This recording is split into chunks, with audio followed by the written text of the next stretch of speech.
مینا گھر کی سب سے چھوٹی اور لاڈلی بیٹی ہے۔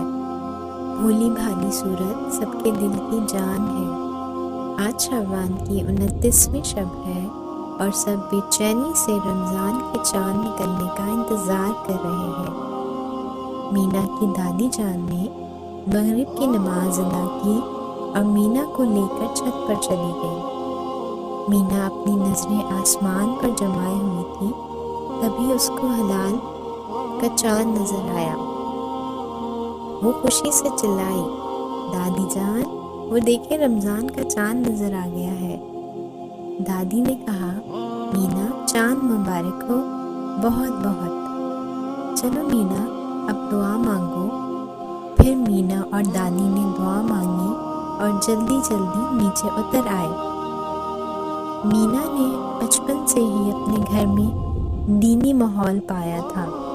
وہ ہمیشہ سے دیکھتی آئی تھی کہ اس کے والدین اور دادی رمضان کا خوب اہتمام کیا کرتے تھے، اس لیے وہ ان سب عبادات میں بڑھ چڑھ کر حصہ لیتی۔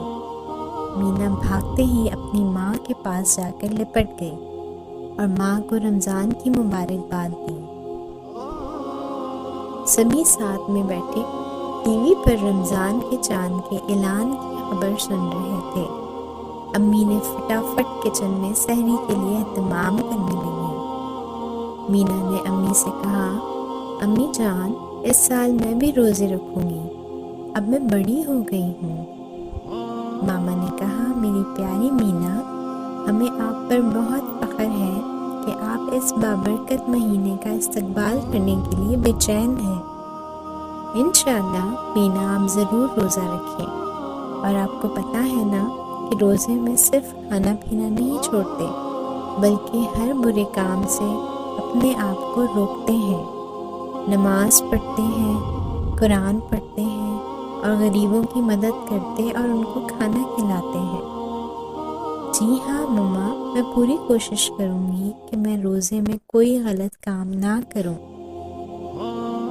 پھر مینا کی مما اس کو سلانے کے لیے بستر پر لٹاتی ہے اور دعا پڑھ کر سلا دیتی ہیں۔ مینا اپنی مما سے سحری میں اٹھنے کے لیے کہتی ہے۔ صبح کے 4 بجے مما مینا کو اٹھانے کے لیے کمرے میں جاتی ہے۔ مینا مما کی ایک آواز پر اٹھ کھڑی ہو جاتی ہے اور منہ ہاتھ دھو کر باہر لاؤنج میں موجود ڈائننگ ٹیبل پر سب کے ساتھ بیٹھ جاتی ہے اور مزے سے انڈے اور پراٹھے کی سحری کرتی ہے۔ سبھی مینا کے پہلے روزے کے لیے بہت خوش ہوتے ہیں اور اس کو ڈھیر ساری دعائیں دیتے ہیں۔ مینا دادی کے ساتھ فجر کی نماز ادا کرتی ہے اور پھر دادی اس کو روزے کی اہمیت کے بارے میں بتاتی ہے اور پھر وہ سو جاتی ہے۔ صبح اٹھ کر مینا کو پیاس کا احساس ہوتا ہے اور کچن میں کوئی نہیں ہوتا۔ وہ چپکے سے فریج کی طرف جاتی ہے اور کچھ کھانے کا سوچتی ہے، لیکن وہ اس وقت اپنے ہاتھ روک لیتی ہے جب اس کو آواز آتی ہے، ٹھہر جاؤ مینا، یہ تم کیا کرنے جا رہی ہو؟ تمہارا روزہ ہے، تم اپنا روزہ توڑنے جا رہی ہو؟ اللہ تم سے ناراض ہوگا۔ مینا شرمندہ ہو جاتی ہے اور اللہ سے توبہ کرتی ہے کہ اس نے بھول میں ایسا کیا۔ دن میں مینا کے گھر ماسی کام کرنے کے لیے آئی، جس کی بیٹی سے مینا کی بہت اچھی دوستی تھی۔ ماسی کی چھوٹی بیٹی مینا اس کی ہم عمر تھی۔ وہ مینا کے ساتھ کھیلنے لگی۔ مینا نے اس کو بتایا کہ میرا پہلا روزہ ہے اور آج مما افطاری میں میرے لیے شربت، پکوڑے، فروٹ اور اسپیگٹیز بنائیں گی۔ سلمیٰ افسردہ ہو گئی اور کہنے لگی کہ ہم غریب ہیں، ہمارے پاس تو یہ سب کھانے کو نہیں ہے۔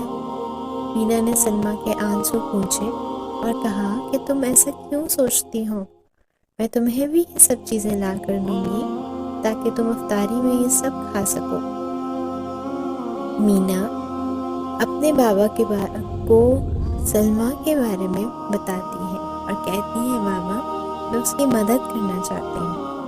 پھر مینا اپنے بابا کے ساتھ بازار گئی اور وہاں سے فروٹ، سموسے اور بہت سی کھانے کی اشیاء لے کر آئی اور بابا کو کہا، بابا میں آج افطاری اپنی دوست سلمیٰ کے ساتھ کروں گی اور اس کو یہ سب کھانے کو دوں گی، وہ بہت غریب ہے، اس کے پاس یہ سب مزیدار کھانے خریدنے کے پیسے نہیں ہیں۔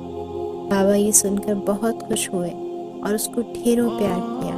یوں مینا نے اپنی دوست سلمیٰ کو افطاری پر بلایا اور اس کے ساتھ بیٹھ کر مل کر افطاری کی اور اس کو اپنے قیمتی کپڑے اور جوتے بھی دیے۔ گھر والے مینا کے رویے سے بہت خوش ہوئے۔ یوں مینا نے رمضان کے بابرکت مہینے میں سیکھا کہ ہمیں غریب لوگوں کی مدد کرنی چاہیے اور ان کے کام آنا چاہیے۔ یہی رمضان کا اصل مقصد اور اس کی روح ہے۔